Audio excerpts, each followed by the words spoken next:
Hello दोस्त, नमस्ते, प्रणाम। मैं हूँ आपकी वंदना। मैं हूँ आपकी अर्चना। स्वागत करती हूँ सविता सिन्हा ऑफिशियल के चैनल पे। आप सबका स्वागत है और हम दोनों बहन मिल के बहुत ही प्यारा कजरी गीत सुनाने जा रहे हैं। सोहर गीत सुनाने जा रहे हैं। कैसे लगेगा कमेंट में जरूर बताना।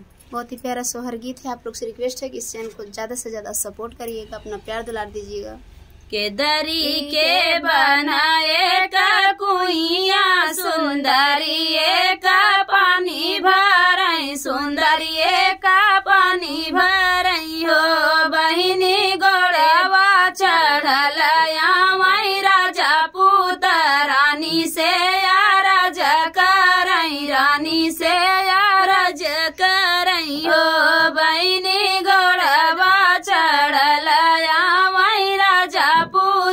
रानी से राज करई, रानी से राज करई हो। कहवाई गई तोहरी सासू त कहवा ननद गई, कहवा ननद गई हो। रानी कहवा गए निहारी तोरत पनिया भरन आयु, पनिया भरन आयु।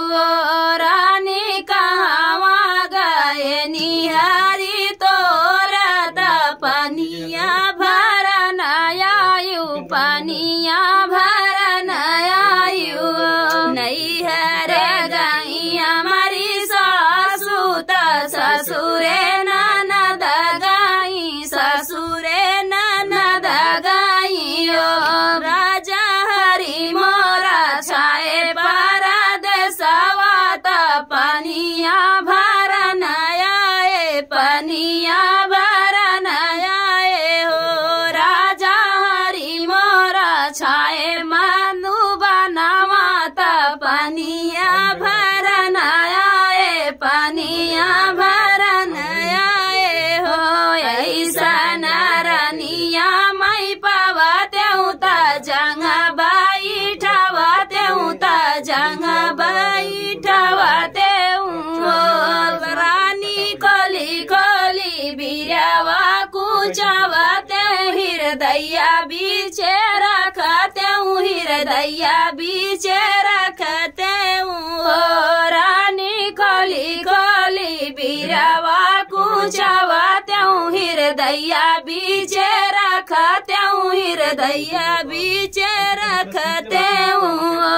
ऐसा राजवा मई पावतेऊ नौकरवा लगवतेऊ, नौकरवा बनवतेऊ हो। राजा अपने नरिया के पनहिया सिरा से ढोवतेऊ, मई सिरा से ढोवतेऊ हो। राजा अपने नरिया के पनहिया सिरा से ढोवतेऊ, मई सिरा से ढोवतेऊ हो। कहवा जाया है तोहरा उठन त कहवा जे बैठन त कहवा बैठन हो। रानी कहवा आई सोवा नारिया उहारे जमाई बई, उहारे हमाई बई हो। रानी कहवा आई सोवा नारिया उहारे हमारे हमाई बाई और हमार देवढ़ी के आई हमारा उठन तायंगने के बैठन, तायंगने के बैठन।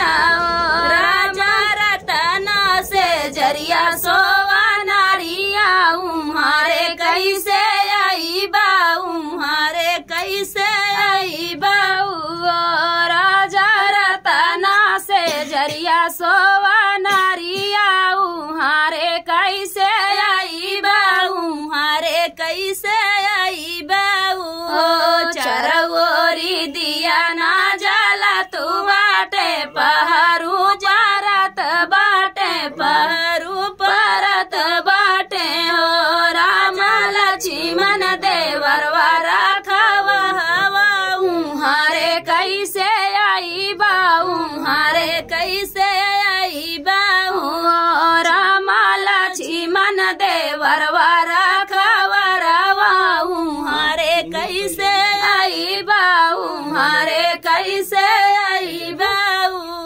चारवोरी दिया ना बुताई बैत पहरू भागई बैत पहरू भागई बैयो रानी लक्ष्मण देवरवा सागा भैया उहारे चलाई बई उहारे चलाई बई हो रानी लक्ष्मण देवरवा सागा भाई उहारे चलाई बई उहारे चला